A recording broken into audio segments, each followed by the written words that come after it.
My name is Neha Sharma, and I am an editor and content writer at Project Leaders magazine.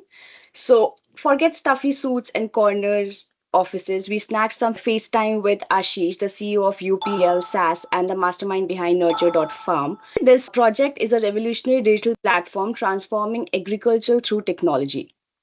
This agriculture tech guru swapped boardrooms for bootstraps. And guess what? He's on a mission to revolutionize farming with sprinkle of digital magic. Let's dive in and see what makes Nurture.farm tick.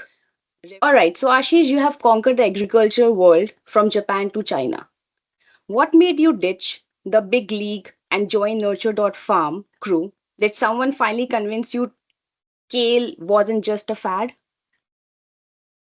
I've Mhm. seen firsthand the critical challenges that a farmer face, limited access to resources, knowledge gaps, very volatile market situation and weather conditions. To add to that, the fragmented land holdings that I've seen in India, which makes it very challenging to reach out to so many farmers and customers.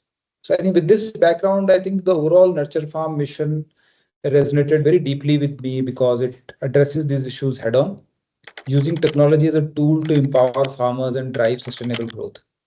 It wasn't just one problem, but rather a potential to create a robust technology driven ecosystem that provides farmers with reliable resources and knowledge. We at UPL, we saw Nurture.farm as an opportunity to bring about real transformative change for farmers uh, on the ground.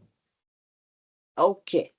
So, what leadership lesson have you learned from navigating cultural nuances to dealing with rogue tractors? Oh, yeah, I think I've been very fortunate that in UPL, I've been given an opportunity to work across the globe. I worked in Europe, I worked in Japan, China, Southeast Asia, Mm. Middle East. The two things which really I've added in all these roles that I've taken across geographies is adaptability and empathy. It has been very key to my leadership journey.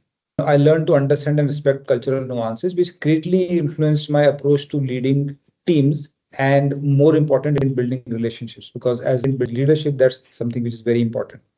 The ability to listen, observe, and adapt has enabled me to connect with people from across the world from various backgrounds. In nurturing a platform like Nurture.farm, these some of these experiences came in very handy, and they were actually essential as they allowed us to build trust with our partners and stakeholders, from local farmers to global collaborators. So I think it's just not just the farmers, but also like-minded people, regulators, the farmers, the distributors, the retailers, the whole ecosystem.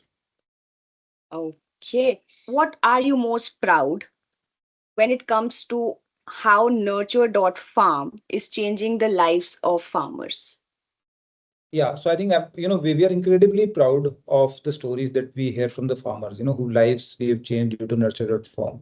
So, for example, a farmer in Maharashtra recently shared how our crop doctor advisory feature helped him detect and control a pest infestation early. This not only saved his crop but also improved his yield and confidence. We also have insured some 25,000 farmers digitally and sprayed 500,000 acres with precision with our sprayers in cotton areas, which and cotton was under such stress this year.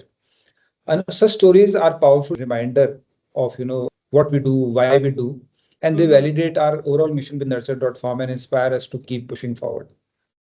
Okay, so now let's have some fun part of the interview, which is the rapid fire.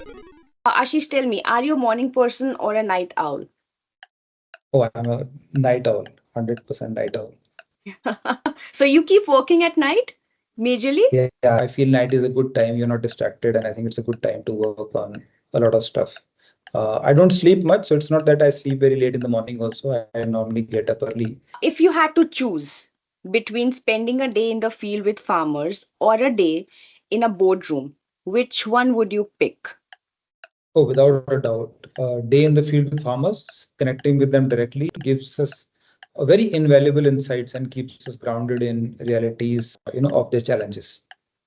Two ways in which technology is bridging the gap between farmers and the resources. Yeah, so I think technology is a critical bridge. I definitely feel it democratizes access to resources and information. It's happening Mhm. in ag sector, it is happening in many other sectors also. anybody who has an access to a mobile phone can get the best of knowledge and best of technology at his access. This has really helped us to enable even small scale farmers to compete and thrive in a modern agricultural landscape, and gives you a superpower to reach to a large set of audience through their mobile phones and through technology. Right. One innovation in sustainable agriculture that excites you the most. So I think one innovation in sustainable agriculture that excites me the most is, I would say precision agriculture. I think UPL has been at the forefront of driving this, and through Nurture.farm, with the use of our spraying machines in Mm-hmm. cotton. I think that's, if you ask me, that's one of the biggest intervention in sustainable agriculture which has happened in India in last decade or so.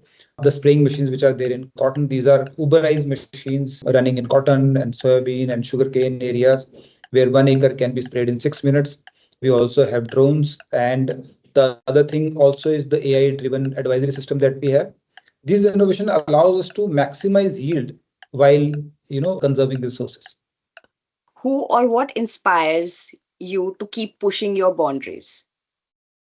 Oh, I think the resilience of the farmers. I think the Indian farmers are the most hardworking farmers, and I think their resilience and the tangible impact that sustainable practices can have on their livelihood keeps me, UPL, and Nurture.farm as a company motivated to innovate and improve.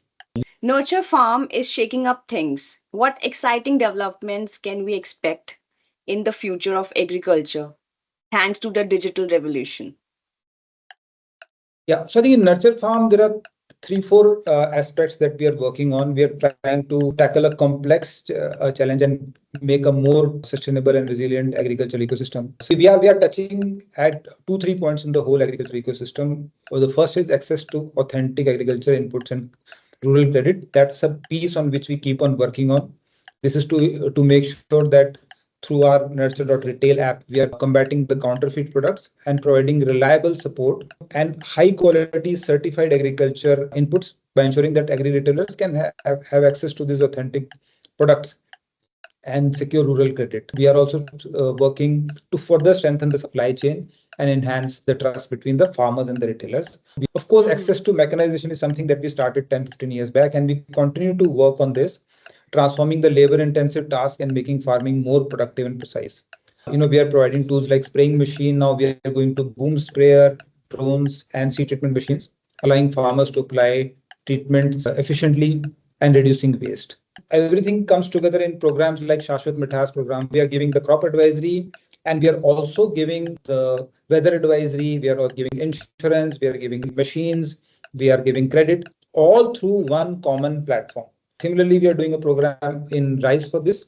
So I think this approach empowers farmers with practical knowledge to enhance productivity and sustainability. And the fourth piece, of course, is I've talked about the insurance solutions. I think that's very early stages, but we are providing weather insurance or price insurance to the farmers. So basically, you are giving the practical knowledge or the practical know how, the education to the farmers, Absolutely, right? absolutely, As, absolutely.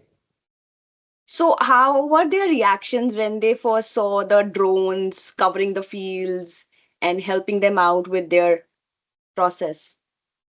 Oh, I'll tell you, there are so many stories. I think once we were in the market of Hisar, and we were surveying, and some farmers came to us to our hotel in the night, and they say, "Sir, we never imagined that spraying in cotton in 48 degrees of heat in Hisar in summer, you've really made our life so easy. It's one of the toughest operations, spraying in cotton in 48 Mm, degrees of heat in Hisar. You've really made our life so easy. Where a machine comes, we order the machine on an app, the machine comes to our house. In 6 minutes, it's spraying the entire acre, and we are just sitting below the tree." I think, once you hear stories like that, like I told that somebody got insurance, he was not even aware. mm. We gave him a product insurance and he was not even aware, and something unfortunate happened and he immediately got claims digitally. These stories are something that really make us very proud. And motivated towards working and achieving Absolutely, targets. absolutely. All right. Thank you very much for your time, Ashish, and I wish you all the very best. Yeah, most welcome. Thank you so much for a fantastic call. I think whenever we have discussions like this, we also get very, very motivated, and we think through some of those ideas while I was bouncing. I was getting some more ideas on some of the other stuff that we can do.